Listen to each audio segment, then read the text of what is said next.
Hello everyone, this is Mathieulh. Some of you may know me, some of you don't. I'd like to apologize in advance for the mess that I have on this desk, because it's kind of a mess actually. I also like to apologize in advance for the shaky video, because I don't have a tripod or anything like that. I'm shooting this with my Galaxy Note 3. So what I'm going to demonstrate to you today is a PSP custom firmware running on Vita, which is the latest TNv4, which is Total News' newest custom firmware. On this case, I'm going to demonstrate it on a Vita TV. So this is a PlayStation Vita TV, which is right here. It looks like a PlayStation Vita. Here is a regular PlayStation Vita for comparison, which is something you can use on the go. This one's collector edition, but whatever. And this one has no screen, no battery, and everything is output through the HDMI port that you see right here. So this is the custom firmware. I can't show you booting because I'd have to go through the live area and show you the explosive game, and I'm not allowed to do that. That's the same reason. It's for the same reason that I can't go to the recovery menu, because it would show you the path for the explosible save data, which pretty much would give the game away. So I can't show you that. Sorry guys, I'll show you the VSH rebooting though. Hold on. As you can see, it's actually everything's controlled through this, through the DualShock 3. So restart VSH here. Here we go. VSH will restart, and you're gonna see everything. So this is upscale to 180i, which is, well, shows pretty much everything pixelated, at least as far as the menus come, which is kind of bad, but well, it works. It's a lot better than plugging in your PSP Go through the screen actually. So this rebooted. To show you that I actually run this from the Vita TV, which is right here, I'm going to unplug this, and as you can see, there's no signal anymore. So seeing HDMI, no signal, whatever. So if I plug this back, hopefully, here we go, it will display the signal again and it will just work. So that's the best I can show you guys as far as to prove to you that it runs on a regular PS Vita, so, or PS Vita TV in this instance. So this is the version. Well, I've hidden the MAC address because, well, I don't want you to see that. So yeah, you can access the PlayStation Network as well. I'm not going to do this here, but you actually can. So what I'm going to show you is what you can actually do with this. For instance, you can access games that you have dumped, or emulators. As far as the games are concerned, I would like to share a word about it. The nice thing about this is that there are lots of games that are on the PlayStation Store, and lots of games that aren't. For instance, this one is not on the PlayStation Store. Metal Gear Acid is not on PlayStation Store, either the first or the second one. Outrun is not on PlayStation Store. So this allows you to play those either on your TV or on the go, which is pretty fun. I actually own all the games that you can see in here, so in case you wanna check, I even have the casing somewhere. So this is the, you can also play emulators on this, which is so nice. I'm going to show you some. I'm going to show you, oh, sorry, I pressed the wrong button. I'll show you Master Boy. Keep in mind, I only have one hand for this, so I can't play very well or well at all, and it's kind of a pain to control this, but it works for the most part. So I'm going to load a ROM in there. That's from Mathieulh, because I like this game.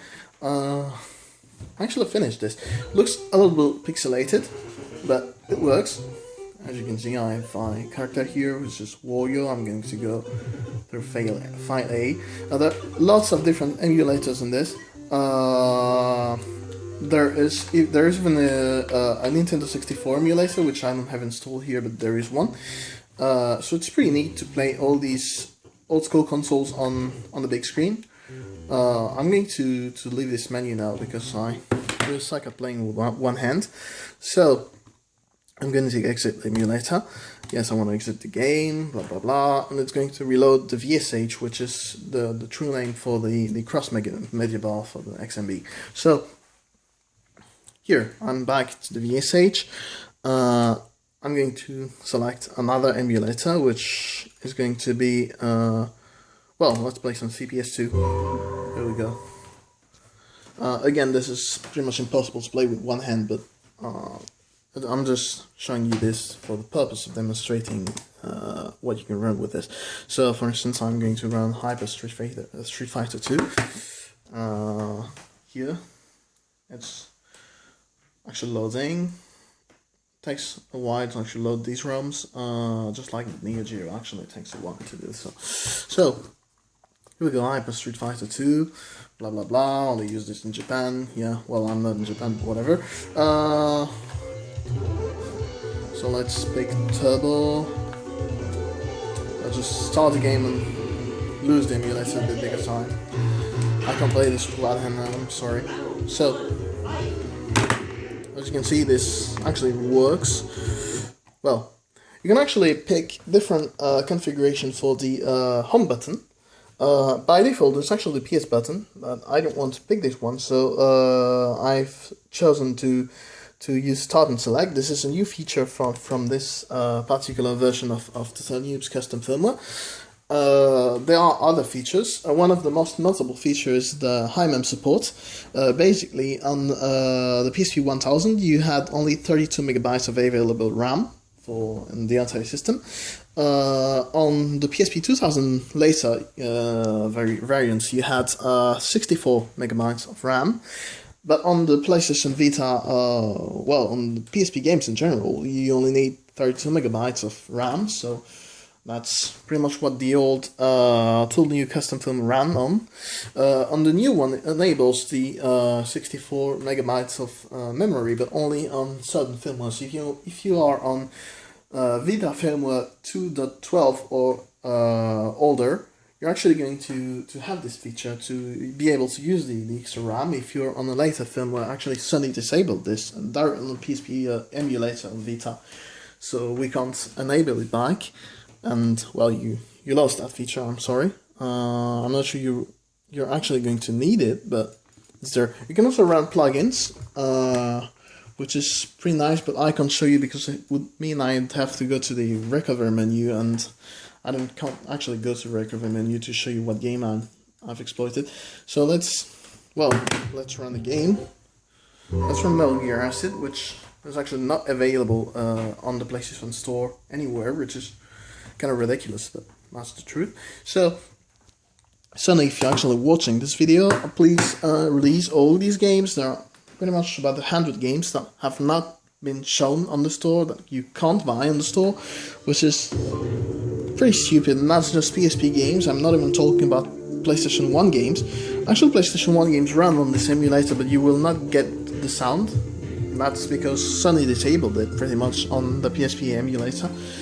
They disabled the media engine part of the emulator actually, so you can't get sound, not without like some really fancy hackery, which has not been done yet. So I don't even think I have a save data for this game, so I'm just going to... I actually don't, because I've transferred just the game in there and not the actual save data. So anyway, you can see these games run just fine. Actually, a nice feature that I don't have on this setup that you can use is to connect your Vita TV through Ethernet, through the Ethernet, sorry, and by doing so, you're actually going to experience a much faster network setup, even while in the PSP emulator, which allows you to transfer things through FTP faster because there are FTP clients. I'm going to show you one here. Here, this is it's not a client, it's actually a server, so it's an FTP daemon, sorry, and it's going to just load. I'm through Wi-Fi here, so sorry, it's going to take a while, and eventually it's going to show my IP address here on the top. So this is now running. In theory, I can just connect to the Vita and transfer files. Otherwise, I have to do it through the Content Manager Assistant. I'm going to wrap this video because I'm not sure how much time I have left. So that's about it. I hope you enjoyed it, and well, see you next time.